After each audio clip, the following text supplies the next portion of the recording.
नमस्कार। बिहार के भावी शिक्षक शिक्षिकाओं, मैं राकेश वर्मा आप सभी का स्वागत करता हूं आपके अपने परिवार एसएन गुरुकुल पर।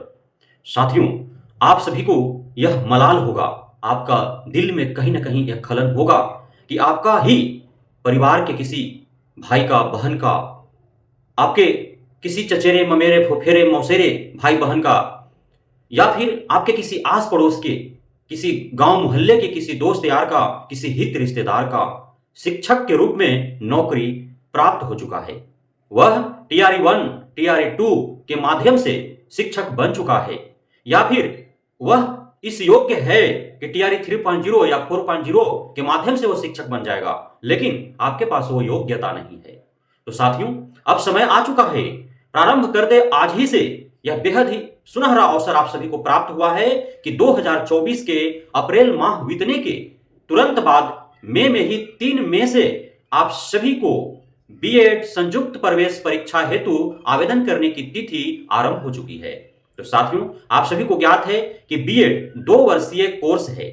यदि आप यह कोर्स कर लेते हैं तो आप 10वीं तक के शिक्षक बनने के लिए तब आप योग्यता धारण करते हैं जब आप सिर्फ ग्रेजुएट हों, और यदि आप पोस्ट ग्रेजुएट हों और साथ में बीएड आपका है तो आप 11-12 का भी शिक्षक बन सकते हैं। अर्थात बीएड करने के उपरांत आप कक्षा 6ठी से 12वीं तक के लिए शिक्षक बनेंगे, लेकिन इसके लिए ग्रेजुएशन और पोस्ट ग्रेजुएशन दोनों आपके पास होना चाहिए।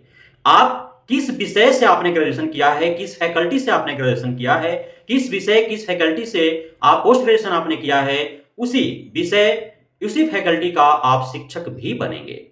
तो इस हेतु आप सभी को ऑफिशियल वेबसाइट जो जारी किया गया है, जो ऑफिशियल वेबसाइट मैं इस वीडियो के लिंक में नीचे डिस्क्रिप्शन में डाल दूंगा, आप उस वेबसाइट को डायरेक्ट क्लिक करें, डायरेक्ट आपका लॉगिन होगा और आप जो है वहां से जा करके और पूरे डिटेल्स आप भरे सही और इस हेतु आप आवेदन करें। साथियों, आवेदन करने के लिए आप सभी को जो परीक्षा शुल्क है वह 3 प्रकार से है अलग अलग कैटेगरियों के लिए। जो युवा कैटेगरी के हैं उन्हें 1000 रुपया पेमेंट करना है।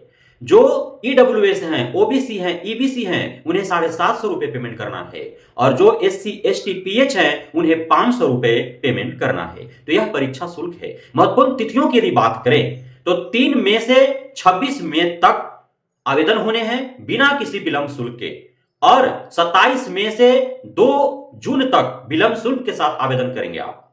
1 जून से 4 जून तक आपका यदि आवेदन में किसी प्रकार की कोई त्रुटि हुई है तो आप उसे एडिट कर सकते हैं। उसके उपरांत 7 जून से आप एडमिट कार्ड डाउनलोड करना आरंभ कर देंगे।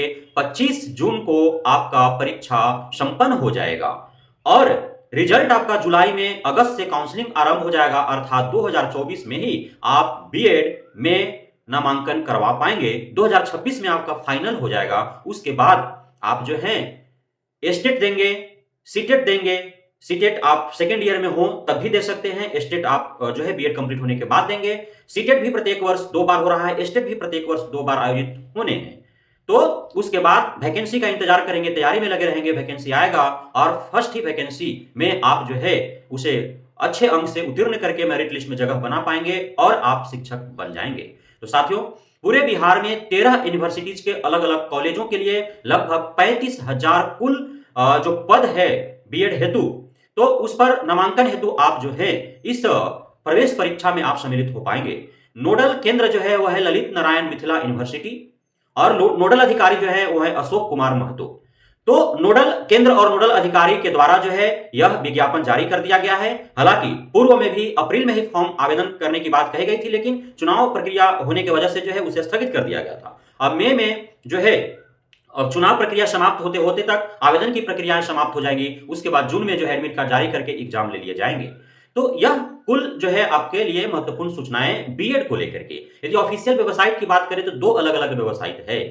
तो दोनों वेबसाइट जो है वो ललित नारायण मिथिला यूनिवर्सिटी का ही जो है ऑफिशियल वेबसाइट है और उसी दोनों वेबसाइटों पर आपको जाकर के आवेदन करने हैं। आवेदन प्रक्रिया बेहद ही सरल है। आपको उसमें बहुत ज्यादा जो है मशक्कत करने की आवश्यकता नहीं पड़ेगी। आप आराम से आवेदन कर सकते हैं। तो आप अवश्य ही यदि आप ग्रेजुएट हैं, यदि आप पोस्ट ग्रेजुएट हैं, तो इस सुनहरा अवसर को आप अपने हाथ से न निकलने दें। नहीं तो आपका पछतावे के सिवा कोई और आपके पास चारा नहीं रह पाएगा। यदि एंट्रेंस एग्जाम अच्छे अंक से प्राप्त कर पाते हैं, तो अच्छा कॉलेज मिलेगा, अच्छा यूनिवर्सिटी मिलेगा और कम खर्च में ही, कम फी में ही आप इस कोर्स को कर पाएंगे। अन्यथा यदि आपका अच्छा मार्क्स नहीं आता है, तो फिर आपको जो निजी कॉलेज का जो बीएड का फी है उसे आप वहन करके और आप बीएड कर सकते हैं। और आप सभी को ज्ञात है कि बिहार में बिना एंट्रेंस एग्जाम का ना आप डीएलएड कर सकते हैं ना बीएड कर सकते हैं। डीएलएड एग्जाम ऑलरेडी संपन्न हो चुके हैं, बीएड एग्जाम जो है वो उस हेतु आवेदन प्रक्रिया आरंभ कर दी गई है, उस हेतु आवेदन आमंत्रित किए जा रहे हैं। तो आप अवश्य ही इस बीएड संयुक्त प्रवेश परीक्षा में भाग लें, क्योंकि हो सकता है कि इस बार जो है 2 वर्ष का ही बीएड करवा लिया जाए इस एंट्रेंस के माध्यम से, क्योंकि 2 वर्ष का और 4 वर्ष के लेकर के जो है विशेष कोई सूचना प्रदान नहीं किए गए हैं। लेकिन 4 वर्षीय इंटीग्रेटेड बीएड कोर्स जो है उस हेतु अलग से आमंत्रण किए जा रहे हैं, क्योंकि 4 वर्षीय बीएड इंटीग्रेटेड बीएड कोर्स जो है वह प्रत्येक यूनिवर्सिटीज में अभी उपलब्ध नहीं है। इसलिए इस मौका को न जाने दें। वो सरकार का मूड का बात है, एनसीटीई के मूड का बात है। वह चाहे तो नेक्स्ट सेशन से हो सकता है कि 4 वर्ष के लिए अनिवार्य कर दिया जाए, लेकिन यदि 4 वर्ष का अनिवार्य कर दिया जाएगा तो जो ग्रेजुएशन पोस्ट ग्रेजुएशन जो करके बैठे हैं और बीएड करना चाहते हैं उन लोगों के लिए 2 वर्ष जो है वह तो व्यर्थ सा चला जाएगा। इसलिए अभी जो है पार्लेली, जहां तक उम्मीद है कि अभी पार्लेली ही चलेगा। जो इंटरमीडिएट पास करके शिक्षक बनने की चाहत रखते हैं वे 4 ईयर इंटीग्रेटेड बीएड कोर्स हेतु आवेदन करेंगे, और जो ग्रेजुएशन पोस्ट ग्रेजुएशन जो करके रखे हैं वो 2 ईयर बीएड कोर्स हेतु आवेदन करेंगे। और धीरे धीरे जो है वो अपने आप 2 वर्ष की मांग घटते जाएगी और समाप्त हो जाएगा, जैसे कि 1 वर्ष का बीएड जो है उसका मांग घटा और वो समाप्त हो गया। तो समाप्त एनसीटीई के लेवल से कोई भी कोर्स किया नहीं जाएगा। आप रूपी जो है डिमांड के अनुसार वो धीरे धीरे जो है उसका पतन होते जाएगा, ह्रास होते जाएगा, वो समाप्त हो जाएगा। तो इसलिए इस विशेष सुनहरा अवसर को आप अपने हाथ से निकलने ना दें, ये मेरी विशेष मशवरा है, राय है। बहुत बहुत धन्यवाद आप सभी साथियों का हमारे साथ जुड़े रहने के लिए, बने रहने के लिए, इतना प्यार देने के लिए, हम पे भरोसा बनाए रखने के लिए। जय हिंद।